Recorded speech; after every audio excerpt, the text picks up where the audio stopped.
Hey there, Dr. Randy Arno here with Headstrong Coaching, and I'm here to talk to you for just a few minutes about one thing that you are doing that ruins your happiness. This is something almost all of us do that ruins our happiness.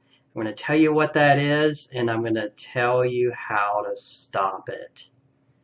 Now, first of all, I want you to think for just a minute. Hypothetically, which one of the following events do you think would make you happier in the long run? Winning the lottery or getting into an accident leaving you paralyzed from the waist down? Believe it or not, a scientific study has been done that was looking at this very question. And you probably can predict the results. Most people can predict the results. If you ask people, most people will say, yeah, I think winning the lottery is going to make me happier than becoming a paraplegic.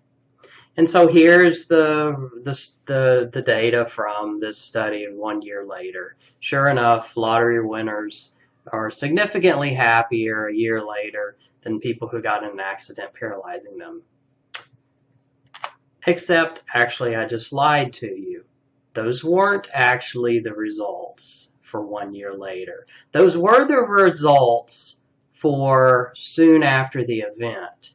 So soon after the event, people who win the lottery definitely have a big burst in their happiness, and people who get in an accident that paralyze them get a big deflation in their happiness. However, 1 year later, this is the actual results of the study.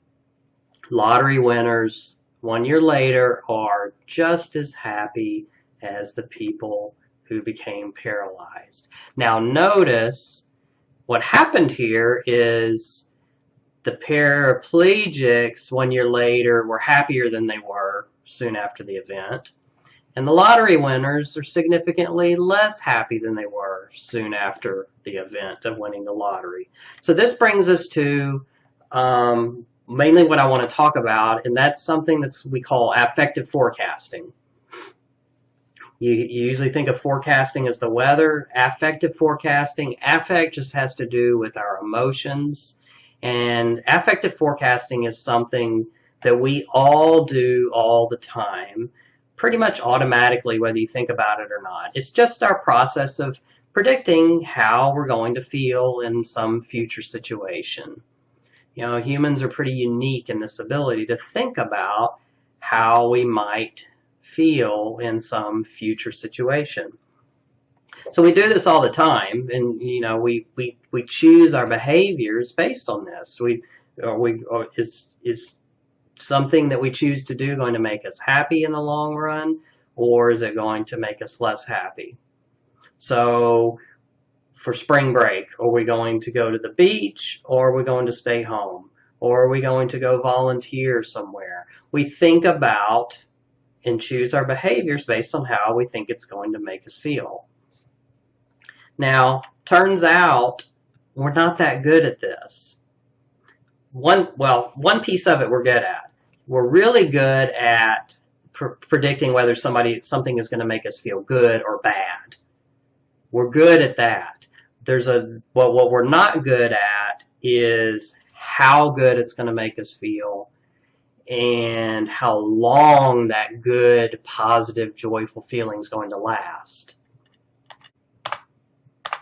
So, turns out we make some pretty big errors when it comes to affective forecasting.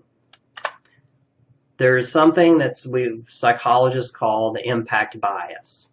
So the impact bias says, and this has been shown many, many times with scientific research, for predicting our future happiness, we tend to overemphasize the impact that single events in our life will have, and we tend to underestimate the impact of all the other things going on in our day-to-day life, who we spend time with, what we are doing for a living, how happy or unhappy we are at our job. the hobbies we participate in, things we do in our spare time, behaviors that we do on a regular basis, habits that we have. Those are the things going on in our day-to-day life, and it turns out those tend to have a much bigger impact on our overall happiness as single events like winning the lottery or getting in a car accident or graduating from college or getting a better job or getting moving into a better house, getting a raise at work, retiring.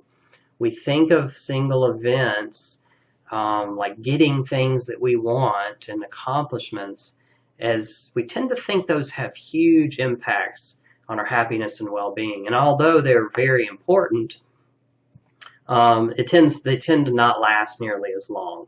So what happens is we have this burst of increase in our positive emotions, but it turns out it doesn't last nearly as long as we think. It really dissipates pretty quickly, and we sort of get back to our baseline level of happiness.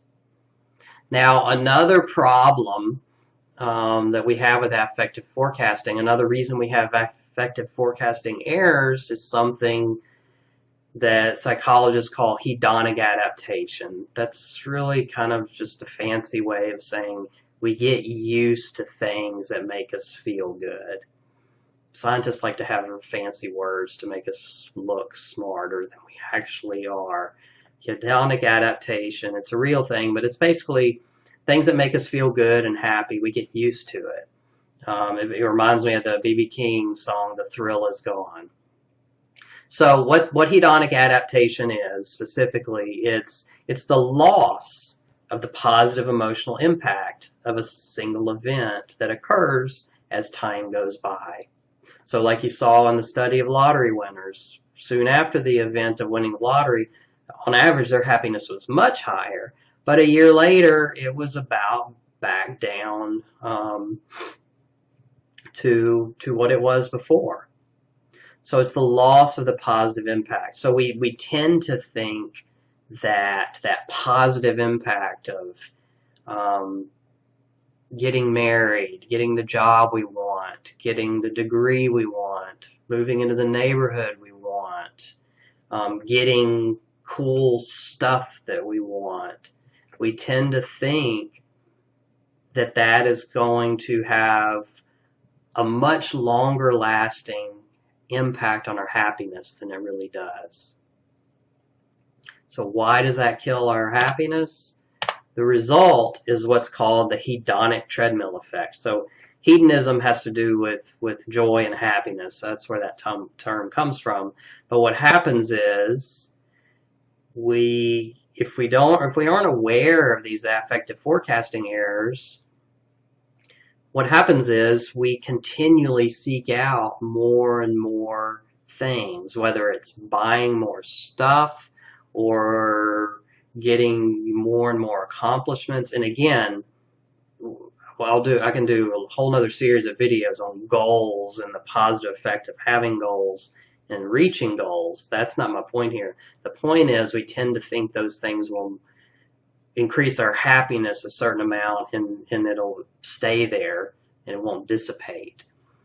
So we get that burst of joy and happiness, and then it's like, well, it tends to go away much quicker than we realize. And so then we start thinking, well, maybe that's not the thing that I need that's going to make me really happy. Maybe it wasn't quite good enough. Now I need something better. And so it's this constant sort of, you achieve something, you get something you want, you get the burst of happiness, and then you sort of are let down by it.